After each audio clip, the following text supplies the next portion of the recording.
So welcome guys, in this video we are going to discuss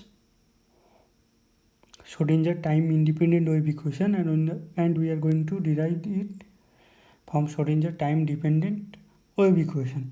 We also see proof of some theorem related to Schrödinger time independent wave equation. So let us now first derive Schrödinger time independent wave equation in one dimensional when potential is independent of time. Schrödinger time time dependent wave equation when potential is independent of time is given by equation 1. So this is time dependent wave equation where just potential is time independent. Now we can assume our wave function psi of xt, which is a function of both position and time, is consist of a space part as well as a time part. So phi of x is space part, chi of t is time part. Now putting this and now label it as equation 2. Now putting this equation 2 back in equation 1, we get this equation. Now divide this equation by chi of t and phi of x. We will get minus h square by 2m 1 by chi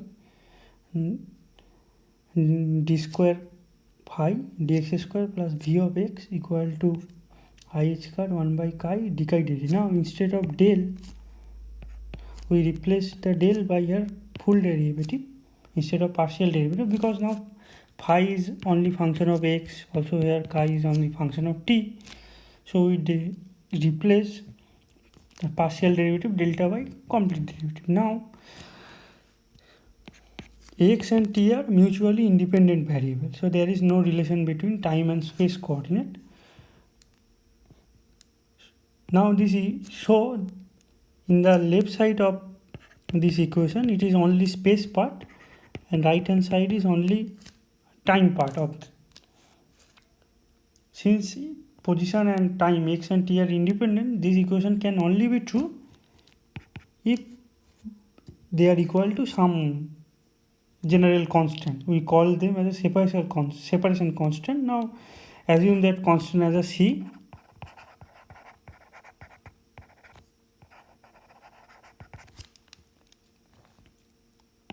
So now we get two separate equations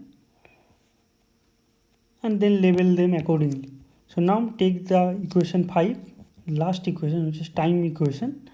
So now rearrange it little bit and now integrating both sides, we will get log of chi y c1, where c1 is integration constant, equal to minus ict by h cut. Therefore chi of t equal to c into e to the power ict by h cut. But time dependent part of wave function is of the order of, we know that is of the order of e to the power I omega t. Because we are saying that initially we are assuming that our psi of xt, when we assume a plane wave solution, it is like I kx minus omega t. This I kx part is the space part and minus I omega t part was the time part of the plane wave solution. So that's why we are here taking that our wave function time dependent part is proportional to or of the order of e to the power minus I omega t. Now if we compare this e to the power minus I omega t with e to the power minus ich by h cut into t of this equation 6, so we will get c by h cut equal to omega, or we can write c is equal to h cut omega, because that is nothing but energy, because E is equal to, we know from Planck quantum hypothesis that E is equal to h nu, which we can write as h cut omega. Now putting this equation 7 back in equation 4, that means in this equation where c is in that side, so we will get the minus h cut square by 2m d square phi dx square v of x, v is a function of x, phi of x equal to e psi of x. So this is actually our Schrödinger time independent wave equation in one dimension. Now in 3D, the obvious extension will be, instead of d square phi dx square, we have to replace it by Laplacian. So Laplacian in 3-dimensional have a form of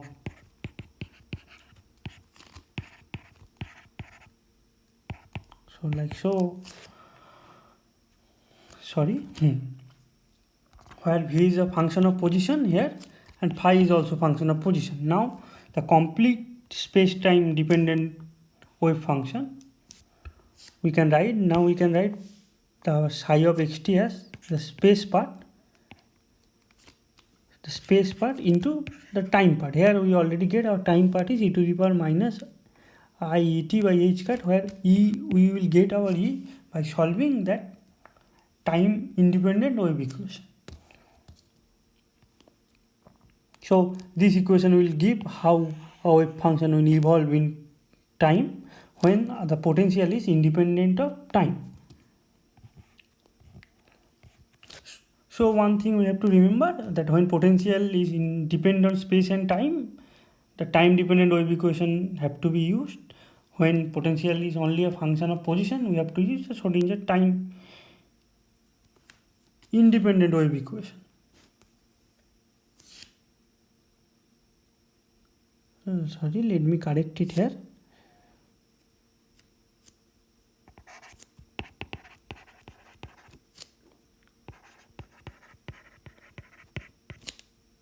The time independent wave equation have to be used when potential is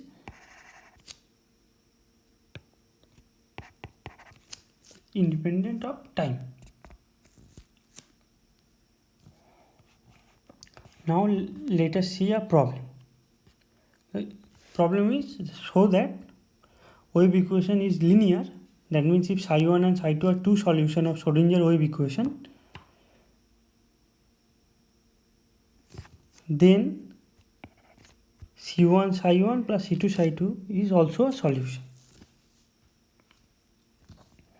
So while we constructing our Schrödinger equation, we take care of the linearity. Now it is time to check that our Schrödinger equation is linear or not. So in the previous video we actually saw a simple derivation. Link of that video is given in the description. If you want to check it, go and visit. So now we will check our Schrödinger equation is time in linear or not in the solution. So our equation 1 is representing the Schrödinger time dependent wave equation in 3-dimensional. It is given that psi 1 is a solution. So minus h square by 2m del square psi 1 plus v psi 1 equal to ih del psi 1 del t. This is Schrödinger equation. Instead of psi we replace psi 1 because it is given in the question that psi 1 will also be a solution. Now multiply both sides by c1, where c1 is some arbitrary constant. Now we label this equation as equation 2. Now similarly we can write the Schrödinger equation like that. Instead of psi we are writing as psi 2 because psi 2 is the solution. Psi 2 will satisfy the Schrödinger equation. Now again multiply both sides by C2 and label it as equation 3. Now add equation 2 and equation 3, we will get this equation. Now call it equation 4.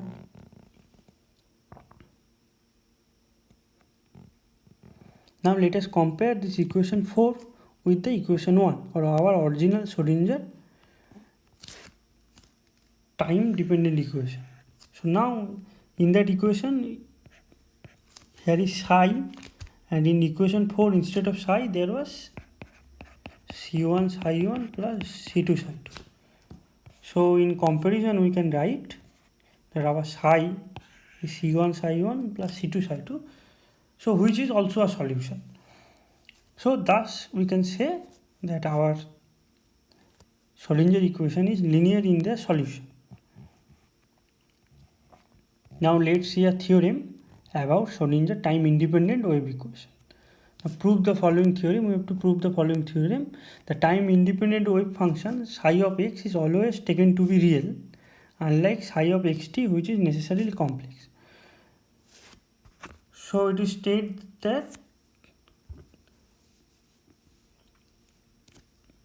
the psi of xt, which is a time dependent wave function, which is a complex but time independent wave function,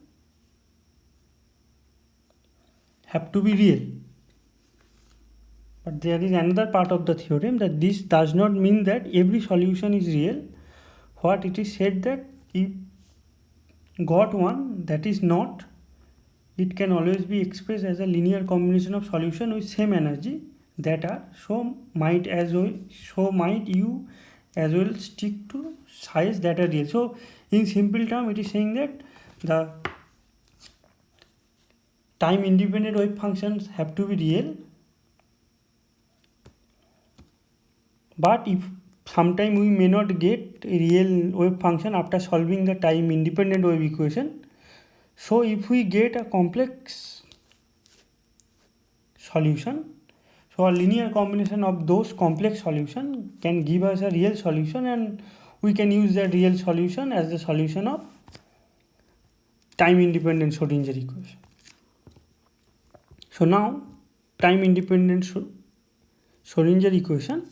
So if psi, let us assume if psi is a complex solution, so a complex wave function which is a solution of Schrodinger time independent wave equation, then we can, so this will be the, say this is our Schrodinger time independent wave equation, the psi here is complex.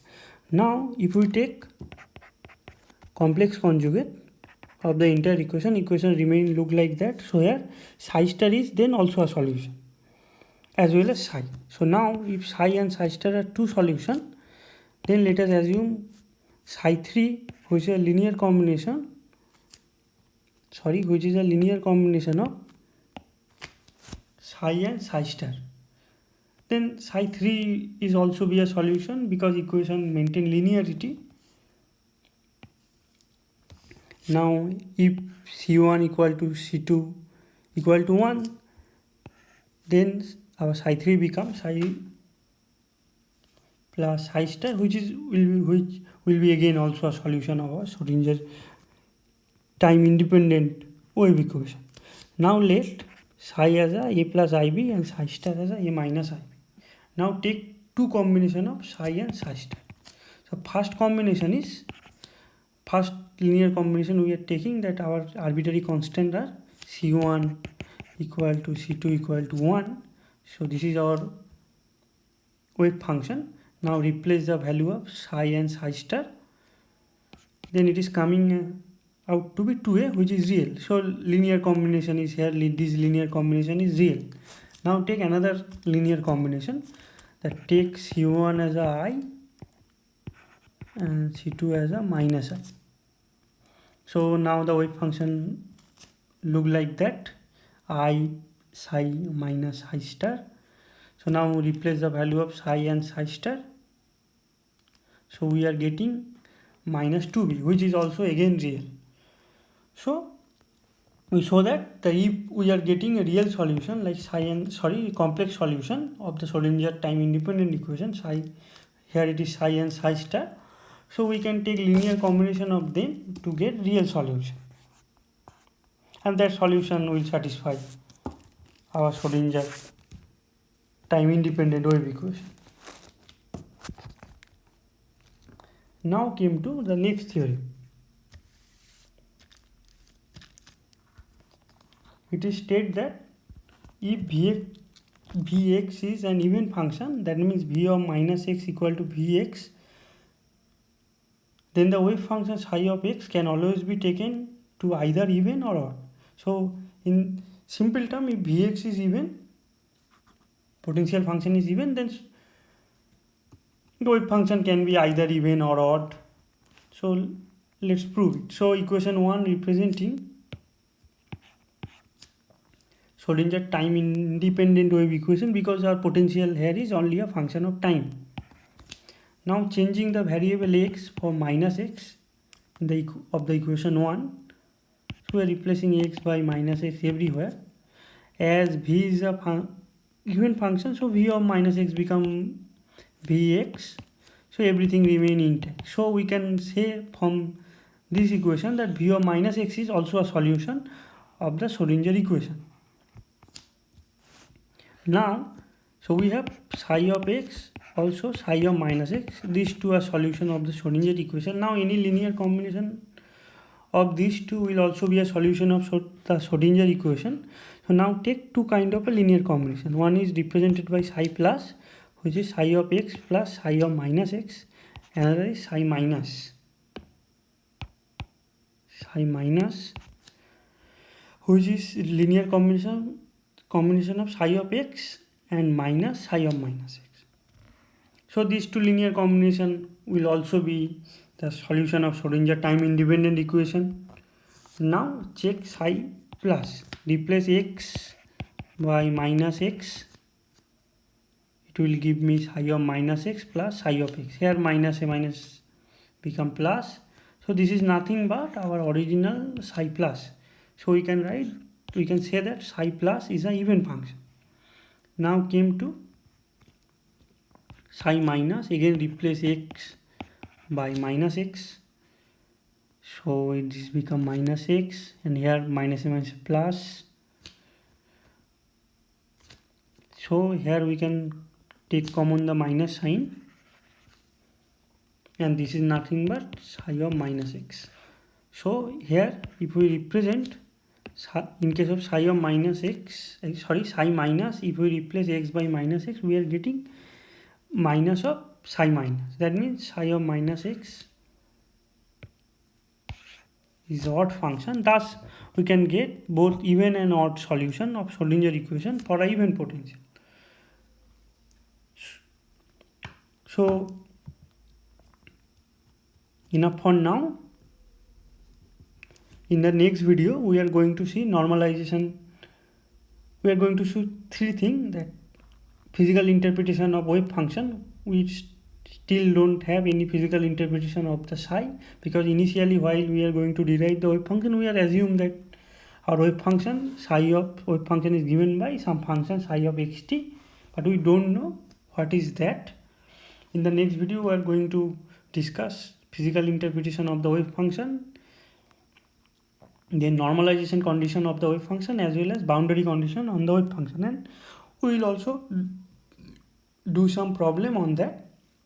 So we'll meet in next video. Thanks for watching. If you like this video, please like it, share and subscribe. Thank you.